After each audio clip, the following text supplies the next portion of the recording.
കോഴിക്കോട് പുനൂരിൽ യുവതിയെ ഭർത്തൃവീട്ടിൽ മരിച്ച നിലയിൽ കണ്ടെത്തിയ സംഭവത്തിൽ ദുരൂഹതയാരോപിച്ച് ജിസ്നയുടെ ബന്ധുക്കൾ.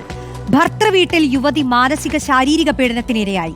വിശദമായ അന്വേഷണം വേണമെന്നും കുടുംബം ആവശ്യപ്പെട്ടു.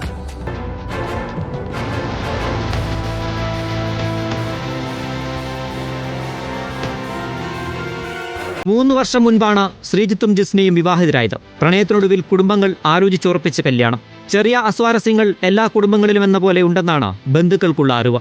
അതിനപ്പുറം ജിസ്ന മരണം തിരഞ്ഞെടുക്കാൻ കാരണങ്ങളില്ലെന്നും അവർ ഉറച്ചു വിശ്വസിക്കുന്നുണ്ട്. ഇന്നലെ ഉച്ചയോടെയാണ് ജിസ്നയെ ഭർത്താവ് ശ്രീജിത്തിന്റെ വീടിനകത്ത് ഹാളിൽ തൂങ്ങി മരിച്ച നിലയിൽ കണ്ടെത്തിയത്. പിന്നാലെ മരണത്തിൽ ദുരൂഹത ആരോപിച്ച് ജിസ്നയുടെ കുടുംബം രംഗത്തെത്തി.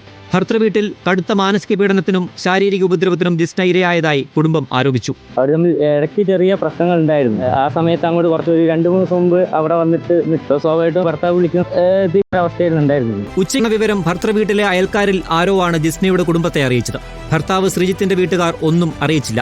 വിവരമറിഞ്ഞ ശേഷം ആരും ബന്ധപ്പെട്ടില്ലെന്നും ജിസ്നയുടെ കുടുംബം ആരോപിക്കുന്നു. നേരത്തെ ബുദ്ധിമുട്ടിലായ ശ്രീജിത്തിനെ ജിസ്നയുടെ അമ്മ 1 ലക്ഷം രൂപ ലോണെടുത്ത് സഹായിച്ചുവെന്നും തിരിച്ചടവ് മുടങ്ങിയത് ചോദ്യം ചെയ്തതിന് ഭർത്താവ് നിരന്തരം പീഡിപ്പിച്ചതായും ബന്ധുക്കൾ ആരോപിക്കുന്നുണ്ട്.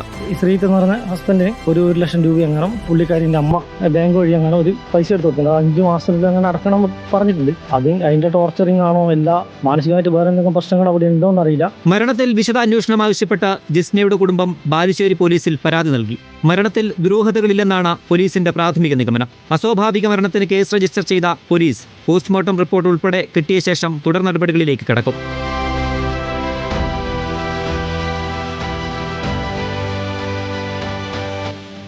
റിപ്പോർട്ടർ, കോഴിക്കോട്.